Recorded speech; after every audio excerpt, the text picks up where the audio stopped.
All right, we are live. Welcome to Chartwell Booksellers, ladies and gentlemen, here and across the internet. My name is Barry Singer. I'm the proprietor of Chartwell Booksellers. We are very excited about this evening. We've been anticipating it now for quite a while. This is a marvelous book, which I will tell you a bit about in a moment. But first, I have some news that I need to share with everyone because this is a somewhat propitious occasion. As of January 1, due to the lobby renovations going on in this building, Chartwell Booksellers is moving down the hall. But that's a big deal. We've been here 32 years in this space. The plan is literally to take it apart piece by piece and reassemble it down the road. They have plans for this space that do not include retail anymore, actually. I think it's going to be a restaurant. So this is the last in-store event in this longitude and latitude. Hopefully we will all be reassembled in the new year in the new space, but it's a somewhat moving occasion for me. This is the last one. Thank you, Jonathan. But now on to this, what I really feel is a very celebratory moment. This is a marvelous book, and it's a marvelous perspective to learn about Winston Churchill as a human being, and a rather fallible one at that. Now I want to tell you about David Lough, what I've learned about him. David Lough, this is David's first book, which is quite miraculous. It's beautifully written and deeply researched.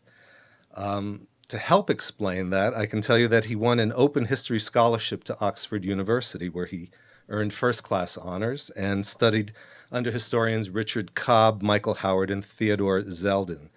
But thereafter, he pursued a career in financial markets, starting in Asia and in investment banking, before founding a private banking business in 1988.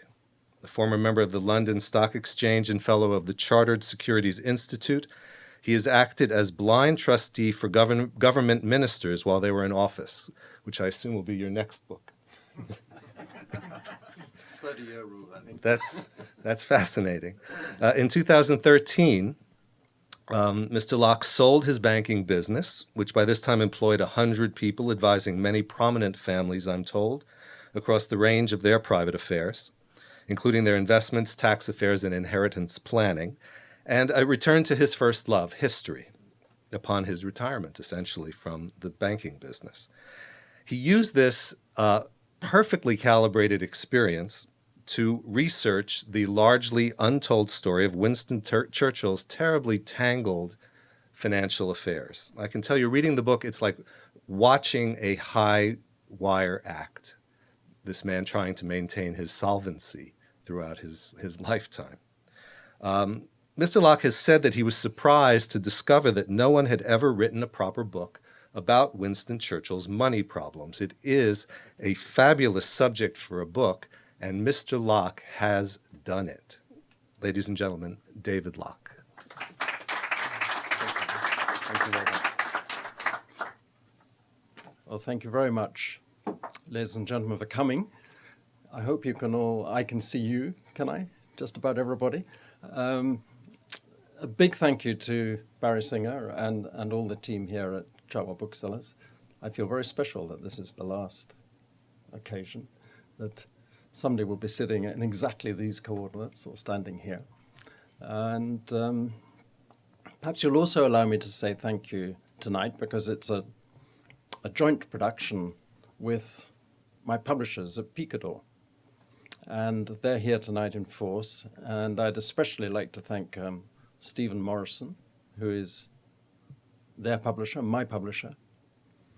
And I've been helped there by his assistant, Peter, and also by James Meader and Isabella Alamonti, who is here tonight. And she's been handling all the arrangements for tonight and much else besides that I'm doing over the last few days and the next week or so. So a big thank you to them. And I think I should say, it is my first book, as Barry says, and you get used to these things, I guess. But when you first sort of put it out there into the publishing market, the rejection slips come back very quickly. The ones who might be interested take longer because they've got to talk to their colleagues and get the whole thing, sorted out internally. And some of the rejection slips that came back from America said, well, thanks, but no thanks, because we like Churchill straight and heroic. And but I was very pleased to hear Barry pick up. I mean, what I've tried to do, I learned through advising families on money that if you listen carefully and you don't judge, you get to know a lot about people. You should do, otherwise you're no good at the job.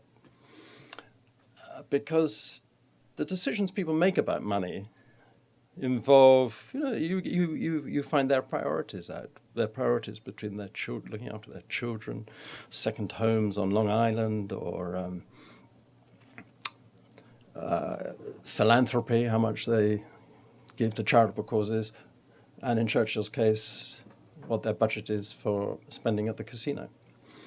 Or probably there wasn't a budget, but you learn a lot about these sort of priorities, and if you do that well, it's a route into getting to know the person. And I always saw this book not about just money, but about a route into the human being that money might offer, and that, as Barry said, I was astonished really that nobody had done it before, because you see, in the first 2 volumes of the official biography,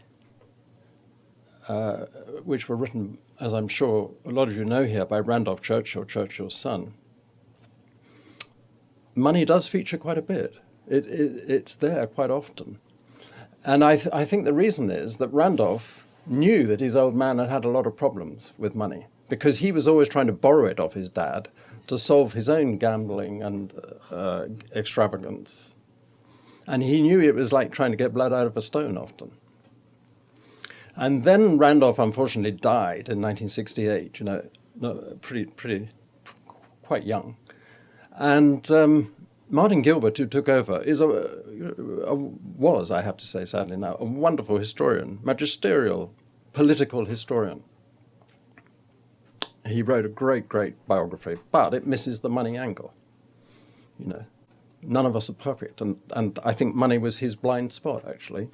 For example, if you read his account of Churchill's visit here to New York in 1929, he talks about the literary contracts that Churchill picks up then, but he doesn't mention at all Churchill's involvement in the crash, or the amount of money he lost, which undoubtedly had an impact on his politics in the first years of the 1930s, for quite a few years, really. So, I think also this book has the chance to, Churchill, it has the chance to give a broad sweep of what was happening to money and families in the late 19th century and the first half of the 20th century, because Churchill lived for 90 years.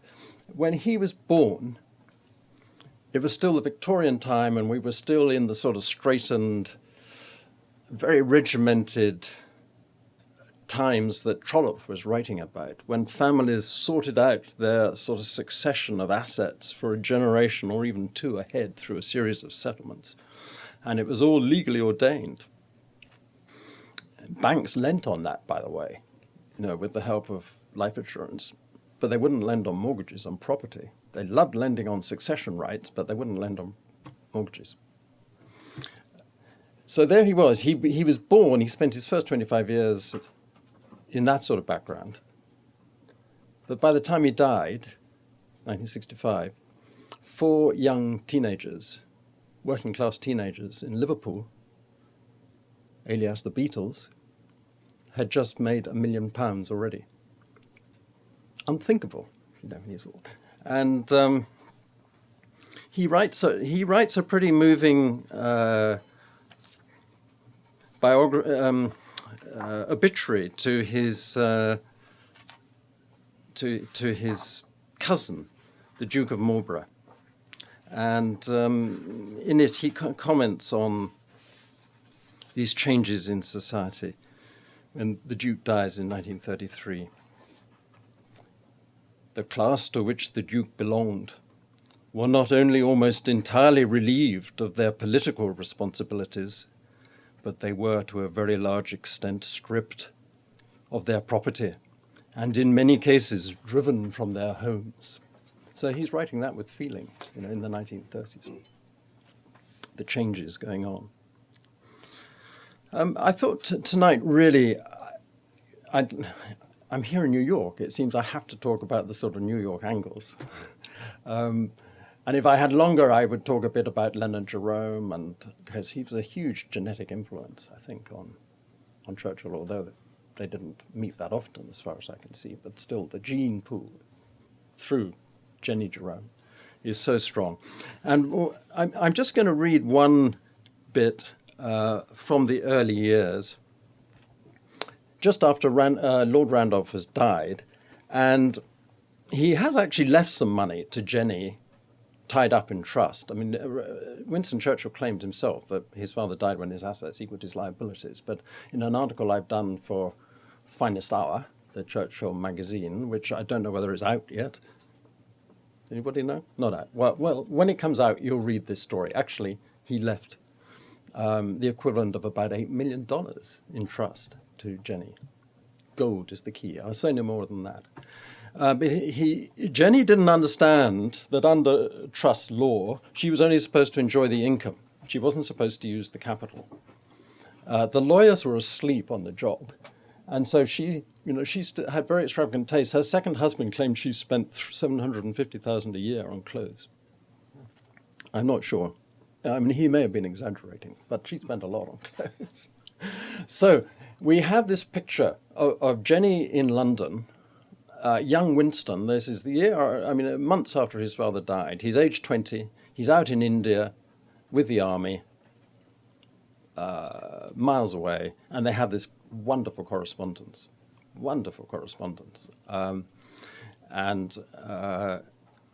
They keep missing each other a bit because it takes a week for letters. They write every week, but it takes 2 or 3 weeks for the letters to get to the other end. So nobody's quite sure which one they're responding to. But she basically keeps telling him he's got to calm down his spending. He's spending far too much. She's being called to the bank to, honor his checks and things when there's nothing in the bank. And she says it's too bad if you can't live within your means, you'll have to leave the army, and I'm not going to be responsible for you or anything. Period. And then she has to send him papers saying that she's very sorry, but she's spent a quarter of the trust that was meant for him. And she's terribly sorry, but would he sign on the dotted line? And, they'll start again. So he writes back to her when he gets these papers to sign. Speaking quite frankly on the subject, there is no doubt that we are both, you and I, equally thoughtless, spendthrift, and extravagant. We both know what is good, and we like to have it. Arrangements for paying are left to the future. We shall very soon come to the end of our tether, unless a considerable change comes over our fortunes and dispositions. I sympathize with all your extravagances, even more than you do with mine.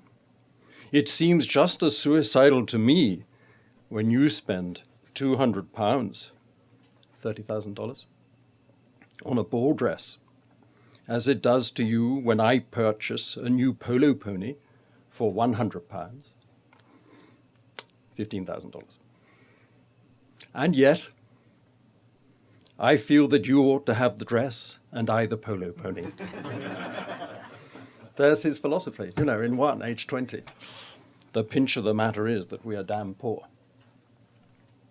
So, I could go on about the early years, and in many of my talks I have, but I know I mustn't tonight. I'm going to do read those early chapters, please. I think it's wonderful stuff. And there's somebody here who was telling me he wants to write a play, or has written, or has had somebody write a play about becoming Churchill. And I think those early exchanges between Churchill and his mum are full of emotional pull, because he depended on her. She was a star. She was his agent. She was his PR person. back home. She was full of ideas. Great woman. So I'm going to talk about the two bits I want to try and talk about are the late 1929s, early 1930s, and then a bit about the war years. To talk about 1929, I have to set it in a bit of context, starting with, say, 1920. I'll start at 1920, just accept, if you will, that, like many other people, Churchill emerged from the First World War with his finances in quite tough shape. In his case, his borrowings from the bank and insurance companies at the time, 1920, were about $1.6 million.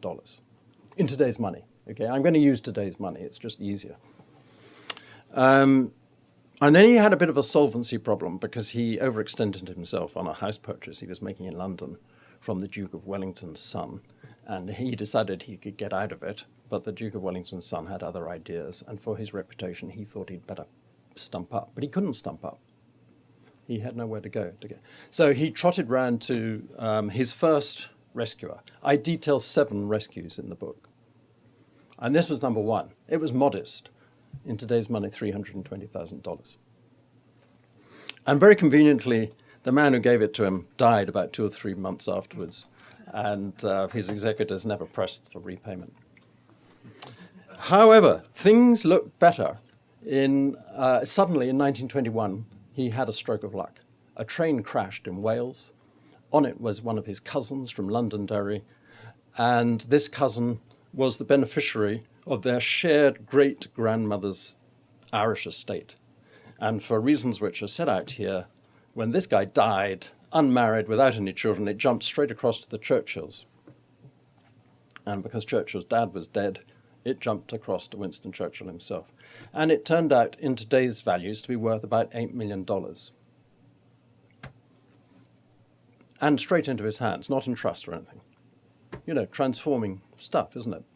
Then 6 months later, his mum died, rather tragically, fell down the stairs.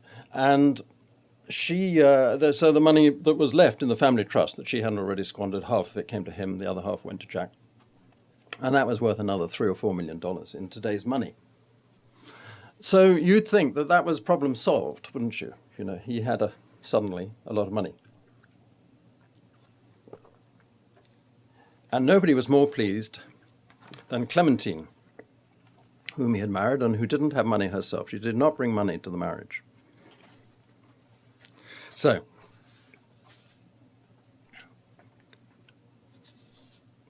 Churchill's first step on hearing the news was to arrange an immediate meeting to soothe the fears of his bank manager, William Burnau, with whom a crisis had been brewing since his loans and overdraft had now reached almost £28,000. That's sort of $1.6 million, 1.7.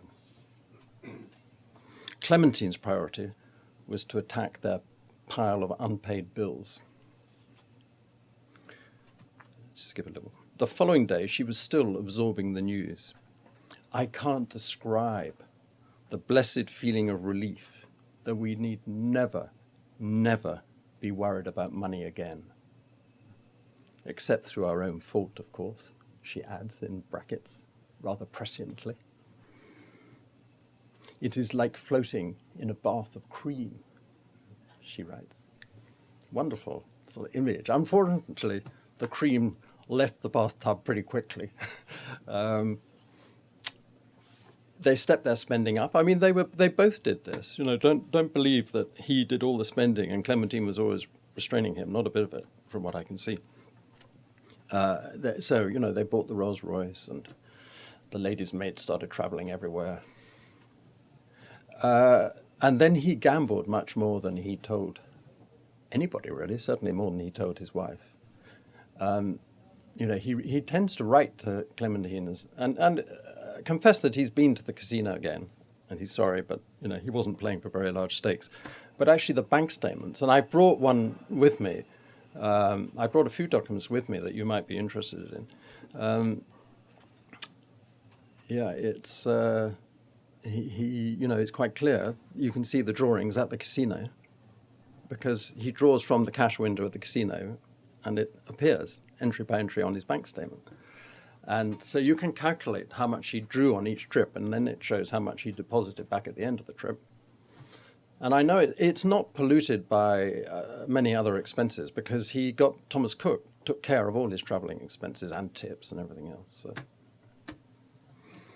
So he spent, he lost at least today's equivalent of $300,000 at the casinos in 1923. And then the other way it went was at Chartwell, which I'm sure many of you have been, and it's a lovely place, but the project to modernize it and convert it was badly mismanaged, really. He chose a not very experienced architect.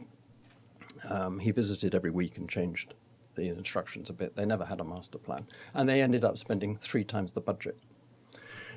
So that took care of sort of $1.5 million over budget, insofar as there was a budget.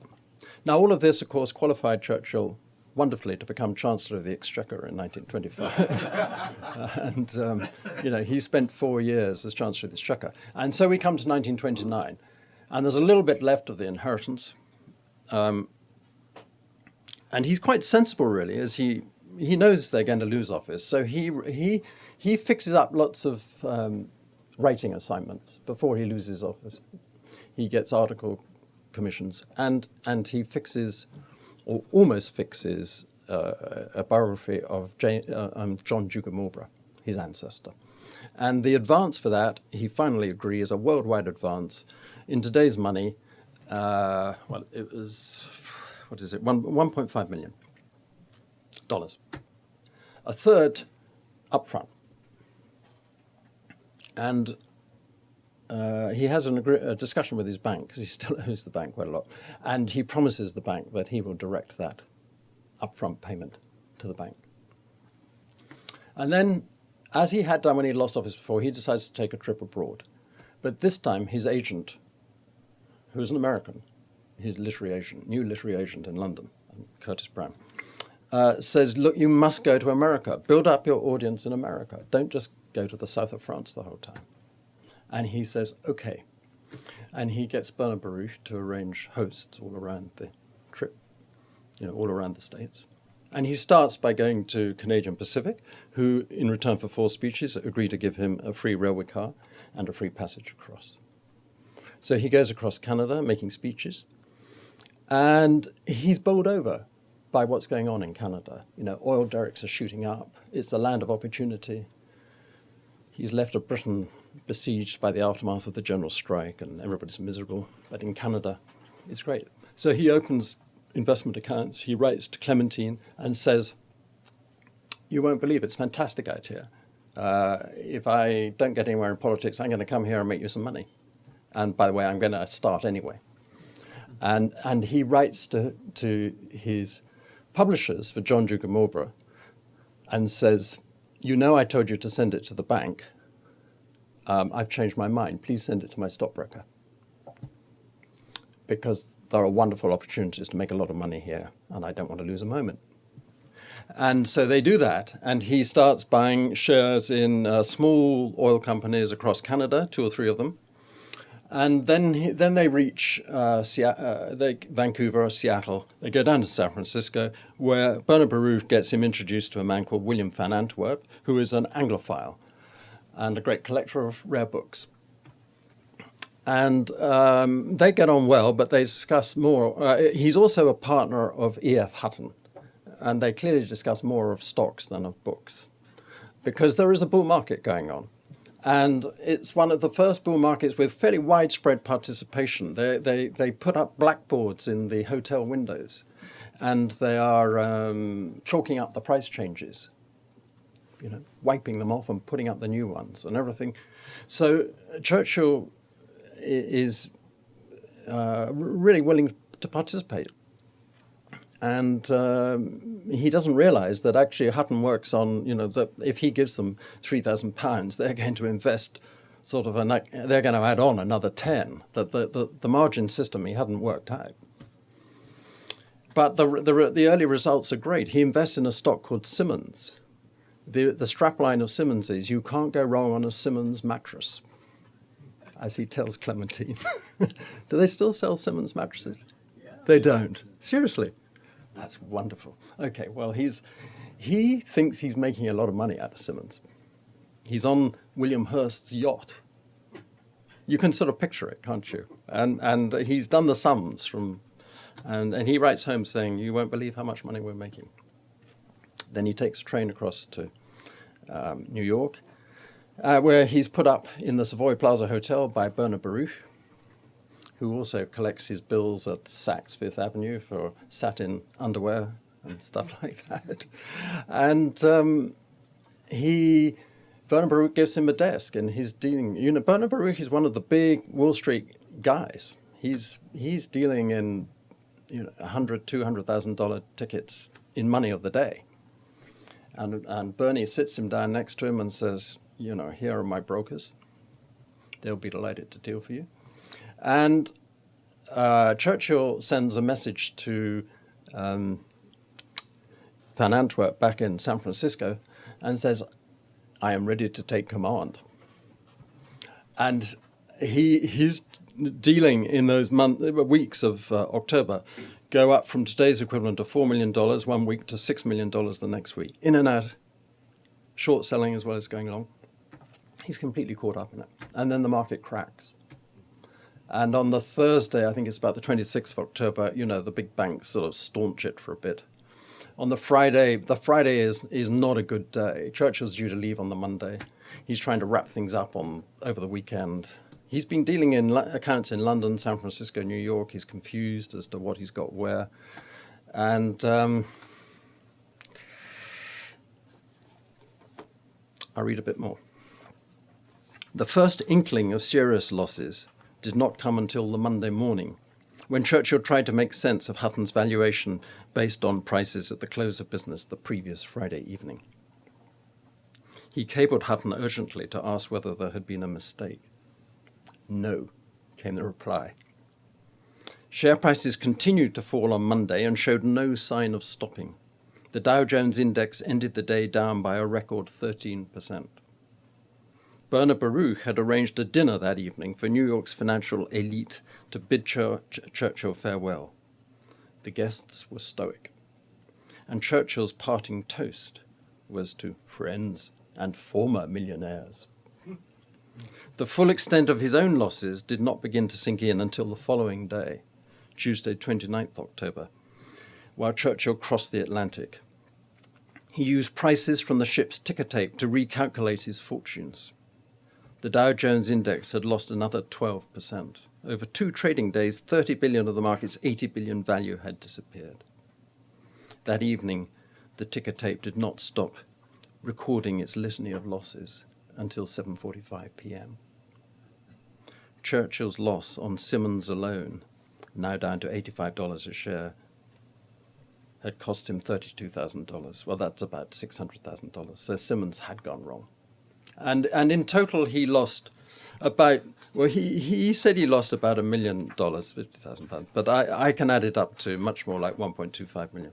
And it would have been more if Bernard Baruch had not transferred a couple of his trades that had worked out okay across to Churchill. But all these guys, they thought that it was just a temporary thing. They thought it was a bit like 1987. Well, obviously they didn't think it was like 1987, but you understand what I mean. And so, he had to break the bad news to Clementine as soon as he got home, that he'd lost the entire advance for Marlborough before he'd written a word. And then he had to deal with the bank, who said, "Well, where's this money that you promised us?" And he said, "Whoops, it went the other way." So for the next 2 or 3 years, he's writing all over the place, as the editor of the Times put it. He's writing 40 or 50 articles a year. He's having to persuade the publisher of Marlborough that he's on track. I wish I had time to show you how he does that. Stephen will recognize the the technique, I'm sure, of trying to persuade your publisher that it's going fine when actually you're working on something else. Churchill was putting together 2 or 3 other books because he needed the signing advances. And at the same time, he was trying to recover through the US market. He kept asking Bernie Baruch, what should I do? And Bernie Baruch, the myth has grown up that he thought the crash was coming, and he knew the crash was coming, positioned himself. absolute rubbish. I've spent 2 weeks in Bernie Baruch's archives. I can tell you he was buying more than he was selling throughout the crash and the following months. And Churchill lost half as much again the following 6 months.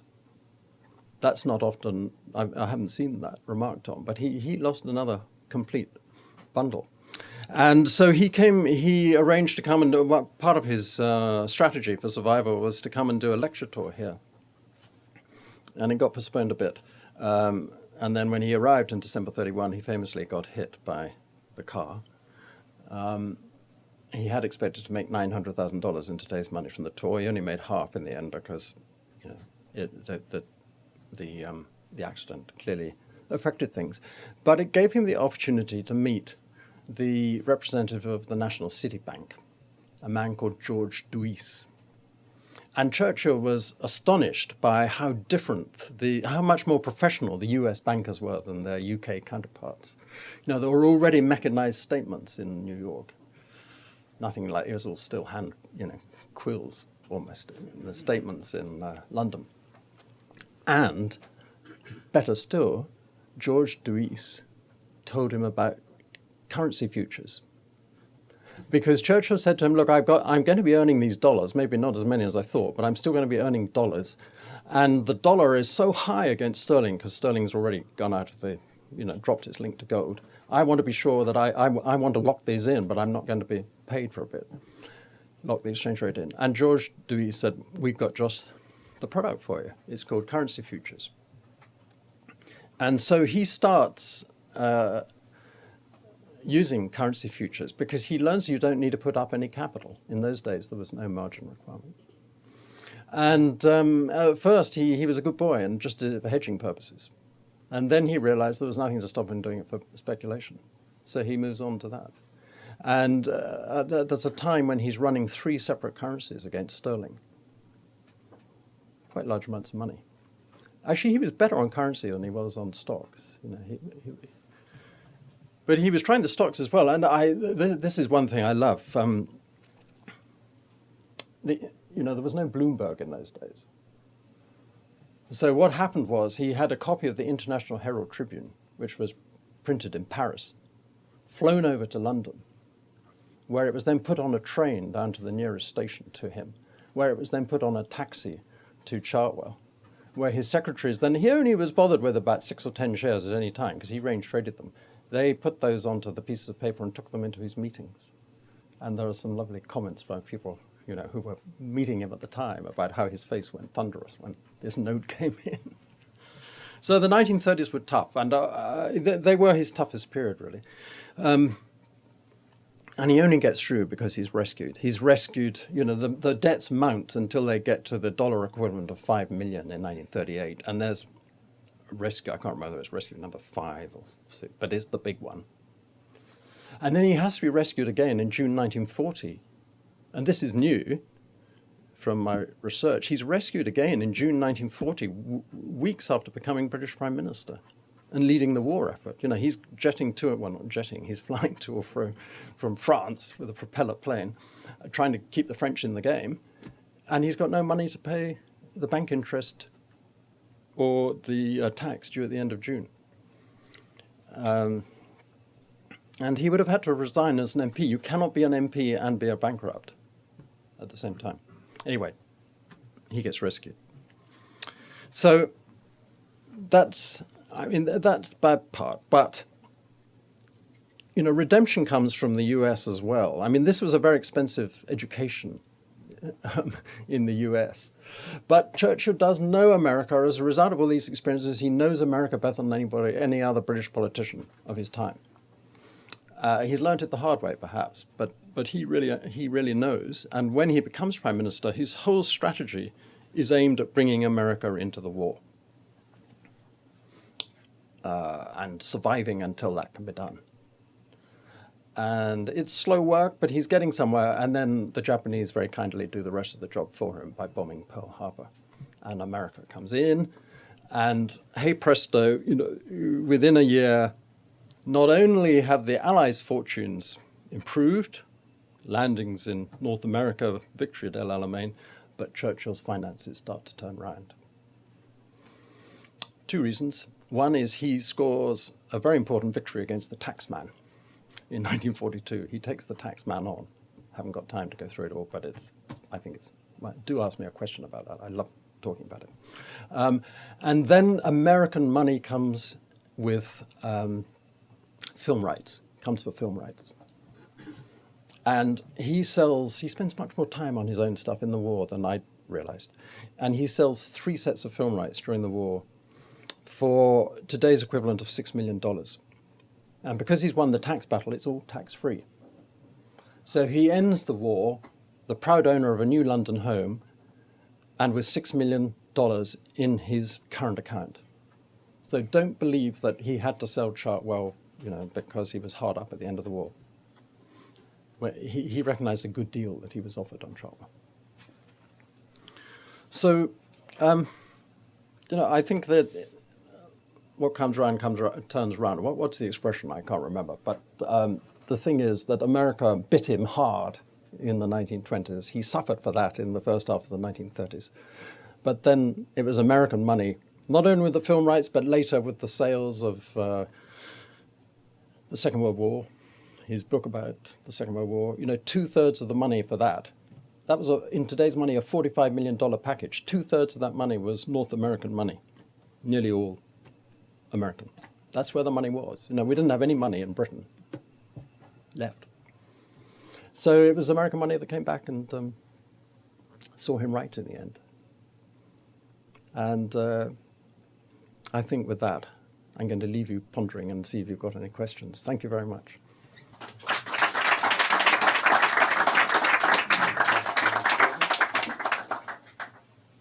Any questions? Emery Reeves. Yeah. Any comments? Well, I've given a different account of Emery Reeves to ones that have gone before. I mean, Emery Reeves was very close to Martin Gilbert.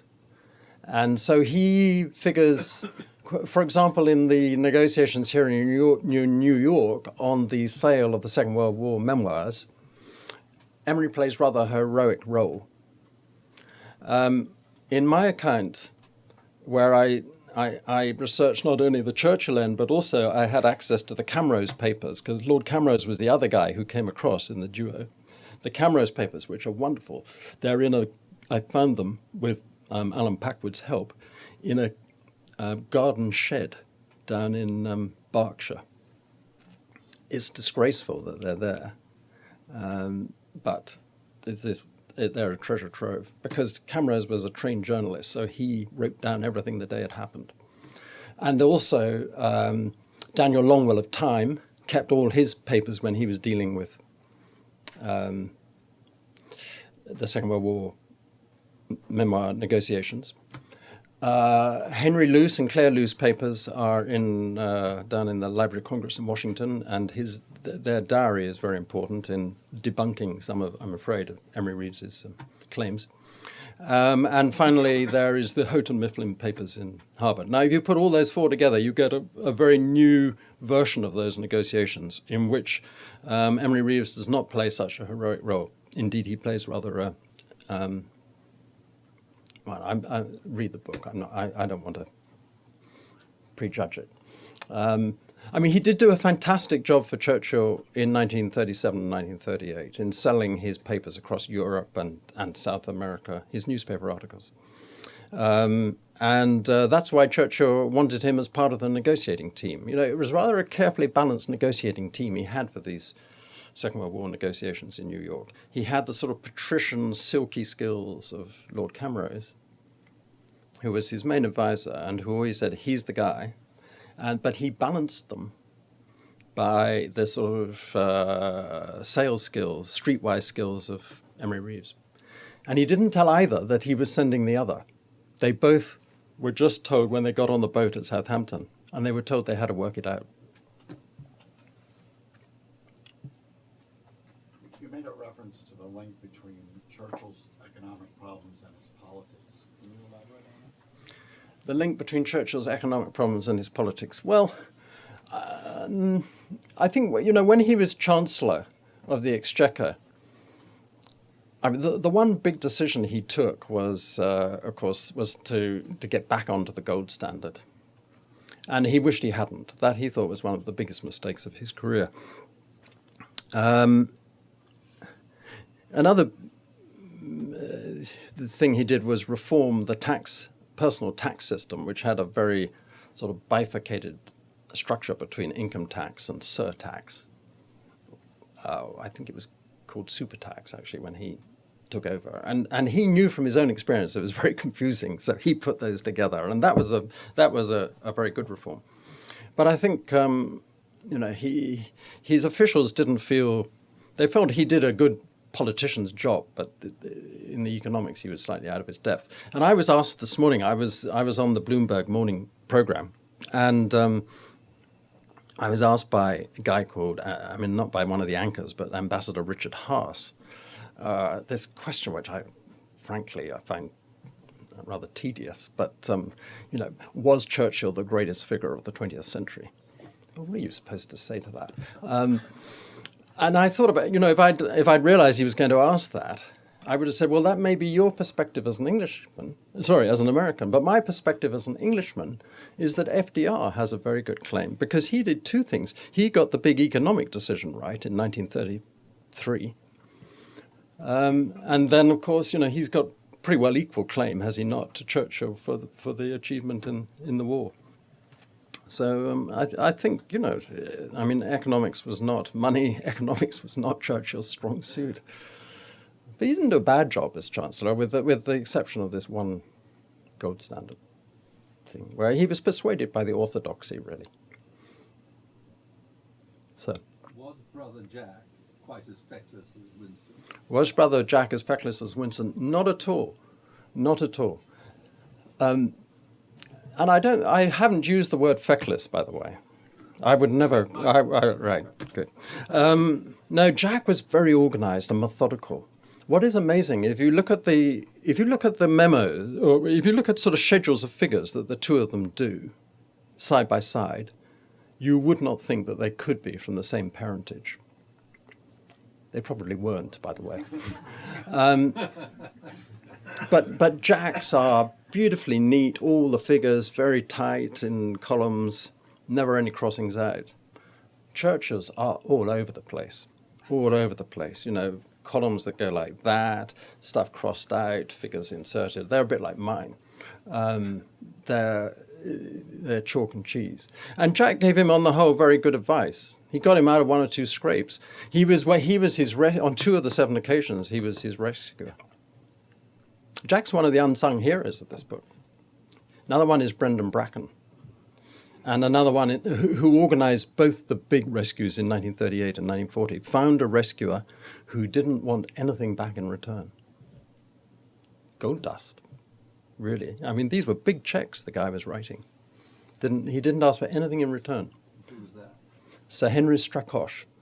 Ever heard of him? No. Well, But he had his reasons. Well, what do you think his reasons were? To keep Churchill in the game, because Yeah. Eastern Europe is where he came Yeah, from. yeah. And he knew But what that's that meant. that's not a venal reason. It's No, I meant in a right. positive Yeah, sense yeah, he had yeah, his reasons. yeah. And he did get one payoff, because, as Barry said, he had come from Austria, I think, wasn't he? He was an immigrant from Austria originally. He became an economist. He became a sort of central bank economist. He helped the central banks of India and South Africa, and then he became chairman of a mining company, Union Corporation. And in that capacity, his company was supplying German arms manufacturers, as well, no doubt, as British. And so he knew the numbers on what Germany was importing and using for armaments manufacture. And he was one of the people feeding Churchill with data during the late 1930s. And he took the view that Churchill was doing very, very important work. And he wanted him kept in the game. And he got one reward. I said he got no reward. What he got was he was elected to Churchill's dining club, the other club. And for him, that was, that was probably a prize above all others. So, It sort of implies, left out, the emotional quality that Churchill may have had through this consistency of money deprivation. And I'm wondering if Do you have any comments about that? How it affected some of his decisions? How it affected his sort of the Yeah. totality of his life, his thoughts, and how that Yeah. manifested? I found this a very difficult area because I'm not a psychiatrist. And I was very wary of getting too dragged into psychiatric areas. Stephen and I had a conversation with it, I remember, about a year ago, when he was sort of egging me on a bit, weren't you, Stephen? And I do go there a bit, and I can't remember whether it was in the introduction or the epilogue. Churchill's downs are well documented by him, really. He refers to his down periods. And I have read a book called First Rate Madness by an American professor of psychiatry who looks at various leaders. And basically he suggests that the leaders who come to the fore in times of crisis have been what he as a psychiatrist would call mentally ill. In other words, they have some sort of characteristics. And the best characteristics to have, he suggests, are to be mildly bipolar, so that they have ups. And he writes in his book, Churchill's downs are well documented. I don't know enough about it, but I'll bet somebody will come up with some stuff where Churchill's having lots of ups. And sometimes I wonder, so there are periods of frenetic dealing, great creativity, and very risky behaviors, which are the characteristics of ups. So I know a very senior psychiatrist in the UK quite well, and I said to him, Jeremy, can I, here's what I can summarize. Do you think this could be him, mildly bipolar, and that there is a sort of real link between the money and the moods? And he said to me, it could, from what you describe, it could equally be what we call an extravagant personality. And, if you can give me 3 hours with the patient, I'll give you a diagnosis afterwards. And I said, sorry, I can't. And now he has read the book. So I fought pretty shy of it. But now he's read the book. He's said the full book. He said to me that he thinks that if I look carefully enough, there may be a correlation between the down periods and the money, the particularly worried periods of money. He thinks there is some link, but he discounts rather the bipolar. Yeah. I wonder if you could have an alternative view, because Churchill, since he was a young man, always had a sense of his destiny. There's that famous quote when he says, "We're all worms," but I always loved it. A glowworm. Yeah. He talked about his destiny was to become prime minister. And it's all, just hearing you and reading other books about Churchill, you almost get a sense that he always thought he would make it through this. That the rest of us would be filled with so much anxiety. He could never deal with all of this. Well, he compartmentalizes it. Yeah. Yeah. Yeah. A lot of the time he does compartmentalize it successfully. And I think it was Clementine who said of him, the thing about Winston is he can always bend people to his will. And that's what he's doing. Time he gets into a problem and he summons Brendan Bracken and says, Brendan, can you get me out of this one? Or his brother, or Sir Ernest Cassel, or Bernard Baruch. And, he always, in his early days, he went to the women in his family. When he was a child and his dad gave him a hard time with money, he went off to the women in the family. Later, he's got this coterie of guys he goes to, and you're right, he thinks they can solve it. There was always, another book or another article or somebody else he could turn to. So and then I'll come back. So if I can just do this. When Churchill returned from his American lecture tour, his colleagues chipped in and gave him a free car. Yeah. And Aristotle Onassis gave him free cruises. Yeah. And didn't the family of the manufacturer in France give him free champagne? So my question is, in your view, were they friends or enablers?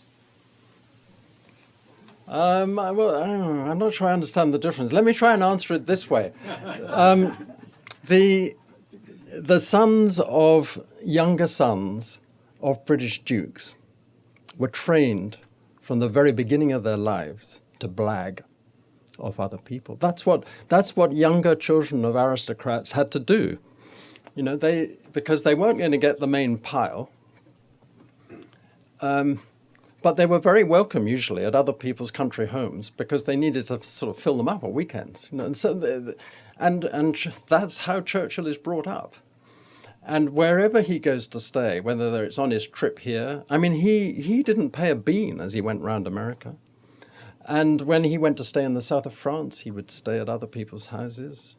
American actress Maxine Elliott, Beaverbrook, Emery Reeves. You know, he hardly ever paid. He did think at one point of buying his own place in the south of France, but the price kept moving against him as soon as they knew he was.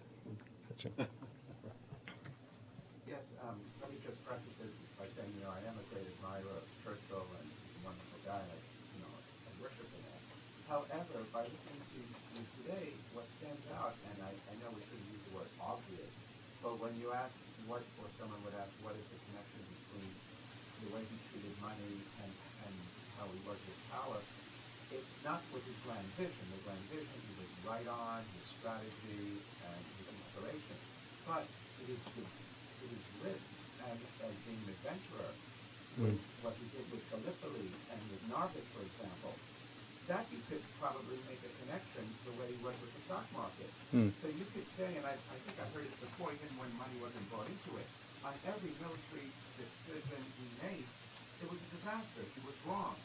And you could say on a psychological level, the way Americans came to his rescue financially, they rescued him from every, perhaps, military disaster, whether, perhaps.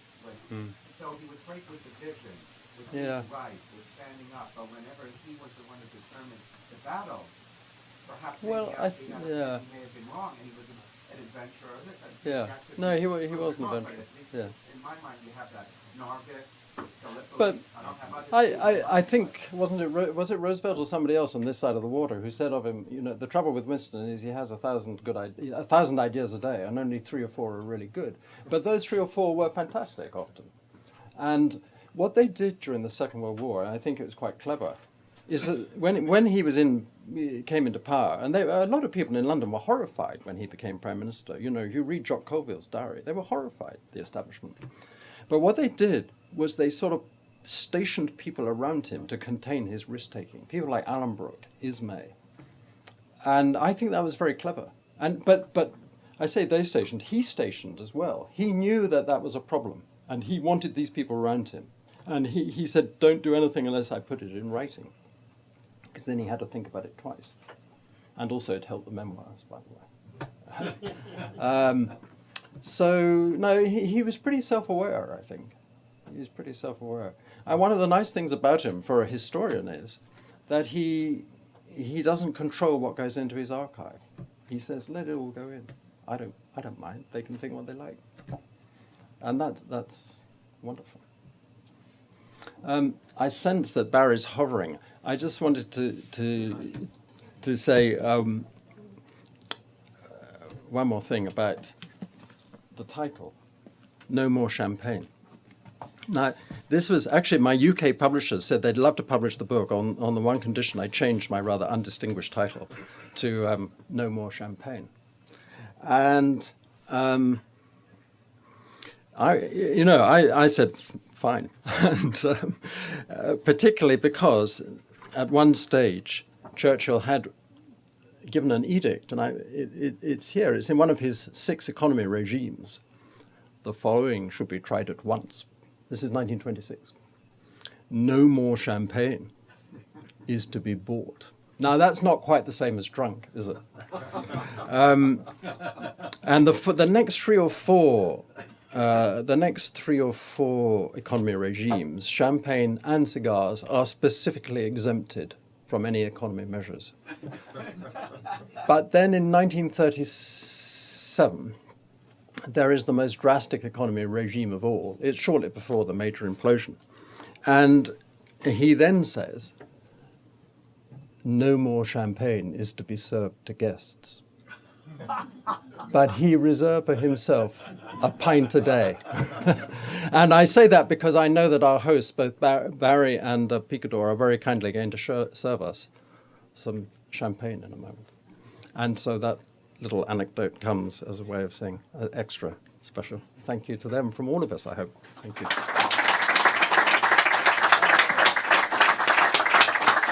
Thank you. That was marvelous. Let me clarify a couple of things. First of all, Pol Roger has supplied us with the champagne for this occasion, just as they did for Winston Churchill in his own home. I also have to just mention that everything that I knew about Winston Churchill's financial difficulties before I read this book came from Martin Gilbert's biography. I believe that he tiptoed around it, but I knew going in that I wanted to read this book because Martin had made it clear that Churchill was a miserable manager of his own finances. That just has to be said. But I've learned so much more deeply what a mess he was. But I'm also intrigued by the idea, and I can't believe that this is an original thought that occurred to me reading this, was the brinksmanship that he lived with every day financially prepared him for the brinksmanship of leadership in World War II. The man clearly was used to waking up in the morning under a cloud of difficulties, and he was in great danger of having the whole thing tip over time and time again. And I think somehow it suited him in a very strange way. Thank you very, very much for your marvelous... I want to thank Arnie Mansdorf, who's been a customer here for a very long time, who brought this book to my attention and helped make this possible. And I want to congratulate Picador for picking up on this book and doing such a marvelous job of publishing it. I think this is one of the handsomest jackets we've had here in a long time. And it's a very effective jacket, and it's selling the book. And it's beautifully produced and well done. And thank you, David. And thank you all for watching what is the last live broadcast from this location. And until we meet again at the relocated Chartwell Booksellers down the hall, our very best wishes to you all. And now let's have a toast.